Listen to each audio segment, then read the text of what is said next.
pangalawa kong anak na ito po, bibisitahin po natin yung manok ng balay ko.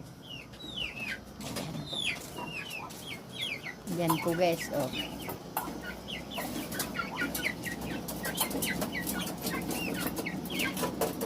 Ito po yung manok niya at saka pato. Pinaghalo na niya. Meron na rin dalawa dito, oh. Ay, ayan, kaingay-ingay nila. Tamang-tama na yan, ihawin, pwede na yan. May lalaki, may babae, ayan. Ang pato, yan doon, anak ng pato ni Juan. Oo, marami pala. Marami pala guys. Ayan. Ayan. Ayan. May ampalaya siya. May pipino. Ayan. Dami. Dito po kayo. Ayan.